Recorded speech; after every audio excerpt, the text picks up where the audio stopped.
શરીરને ખોરાકની જરૂર પડે છે. પાણી વગર જીવાતું નથી અને પ્રાણવાયુ ઓક્સિજન વિના રહેવાતું નથી.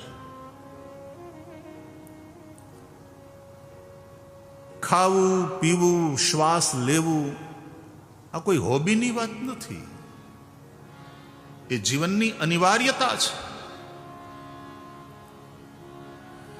એમ જ્યારે આપણને એમ લાગશે કે સત્સંગ એ શોખની વાત નથી, એ જીવનની અનિવાર્યતા છે,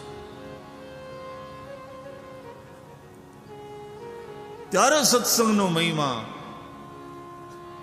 સમજાશે. કથામાં આવતા હોય એમ કે અમને કથાનો સાંભળવાનો બહુ શોખ,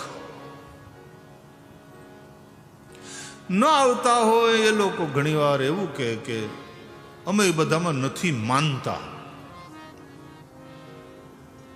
તમે કોઈ દિવસ એવું કીધું કે અમે રોટલીમાં નથી માનતા, અમે પાણીમાં નથી માનતા,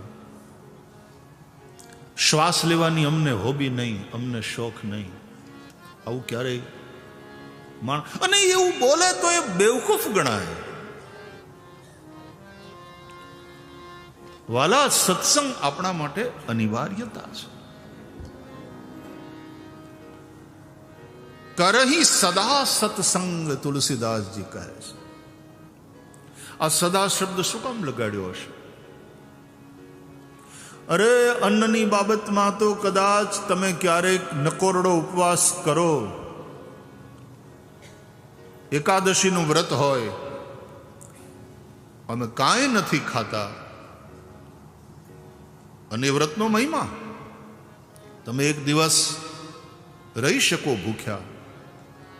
ક્યારેક કદાચ કોઈ એવી પરિસ્થિતિમાં તમે ફસાયા હોય તો થોડા દિવસ પણ અન્ન વગર કાઢી નાખવા પડે. ધરતીકંપમાં ઘણીવાર જે લોકો નીચે દબાઈ ગયા હોય ને 3-3, 4-4 દિવસ પછી એ બહાર નીકળતા હોય છે, જીવી જતા હોય છે.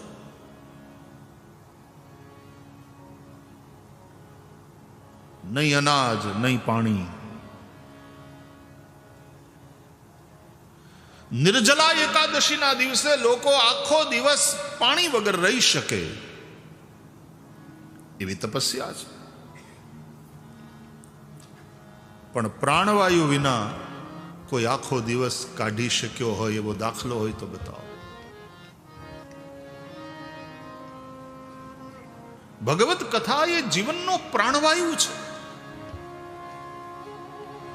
ભગવત કથાનો અર્થ છે સત્સંગ.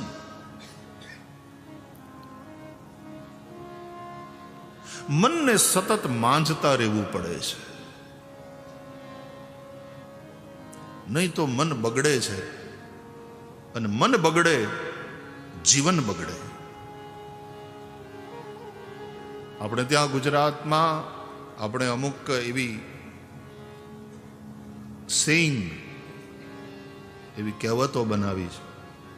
દાળ બગડે એનો દિવસ બગડે. ઘણા ચાના શોખીન હોય એ વળી જુદું કહે છે કે ચા બગડે તો એનો દિવસ, પણ દાળ બગડે એનો દિવસ બગડે, અથાણું બગડે એનું વરસ બગડે. પછીનું થોડું આકરું છે.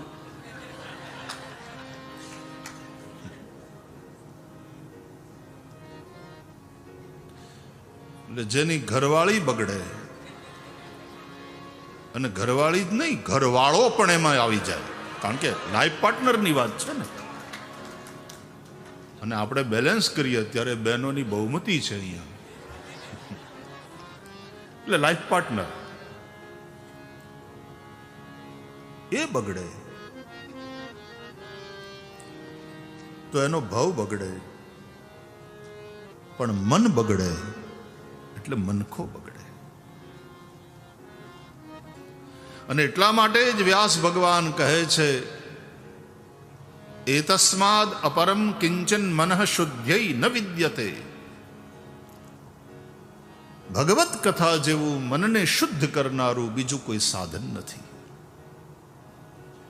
મન બગડશે, તમારી ભાવનાઓ બગડશે. મનની હારોહાર બુદ્ધિ એને ટેકો આપશે અને એને ચડાવશે મનને, અને પછી કપટ કરતા શીખવાડશે. ઘણાય ખેલ કરીશું, આપણે આપણા ટ્રેપમાં અટવાતા જઈશું, મનની શાંતિ ગુમાવી દઈશું, સંબંધો બગડશે અને અંતે જીવન નરક જેવું થઈ જશે. सारा खेल मन का है. શાસ્ત્રો કહે છે મન એવ મનુષ્યાણામ કારણમ બંધ મોક્ષયો. મનુષ્યના બંધન અને મનુષ્યની મુક્તિનું કારણ એનું મન જ છે. અને એટલા માટે ભગવદ્ ગીતામાં વિભૂતિ પોતાની કૈકેયીએ બતાવતા ભગવાન શ્રી કૃષ્ણ કહે છે ઇન્દ્રિયાણામ મનશ્ચાસ્મી. ઇન્દ્રિયોમાં મન હું છું. મન એ ઇન્દ્રિયોનો મોનિટર છે, એટલે ઈ કમિટીનો લીડર કહેવાય. તમે કેમ બધી અહીં કમિટીઓ બનાવી છે? મેં એમ સાંભળ્યું છે કે અલગ અલગ કમિટી છે. ભોજન માટેની કમિટી, ટ્રાફિક કંટ્રોલ માટેની કમિટી, મંડપની વ્યવસ્થા જોવા કરવા, અને એવું બધું બનાવવું પડે, હરખી રીતે બનાવવું પડે, સારી રીતે આયોજન કરવું હોય તો. એમ આ શરીરમાં એ બધી કમિટીઓ બનેલી છે. એમાં જે ઇન્દ્રિયો છે ને, એમાં 5 જ્ઞાનેન્દ્રિયો, 5 કર્મેન્દ્રિયો અને એનો મોનિટર એટલે મન.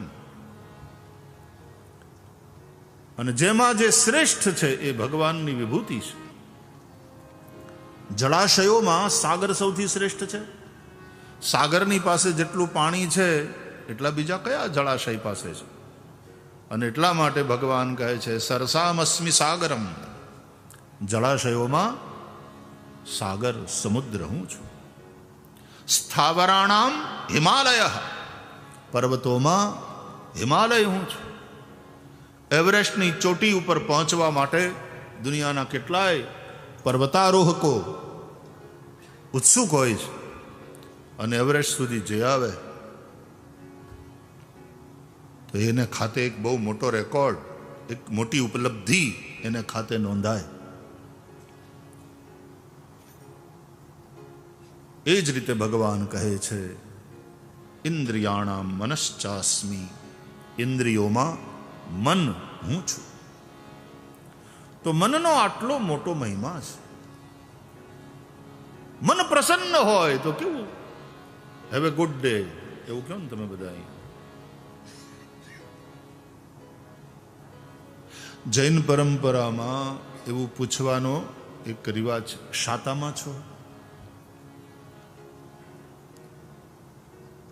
મનની શાંતિ. અને જ્યાં સુધી મનની શાંતિ નહીં હોય ત્યાં સુધી આપણે ભલે મિલિયનર હોઈએ, આપણે સુખી નથી. અશાંતસ્ય કુતઃ સુખમ, ભગવદ્ ગીતા કહે છે. જેના જીવનમાં શાંતિ નથી એના જીવનમાં સુખ ક્યાંથી? અને મનની શાંતિ ત્યારે સંભવ છે જ્યારે મન શુદ્ધ હોય. મનમાં કપટ, મનમાં વાસના, મનની મલિનતા એ મનને અશાંત કરે.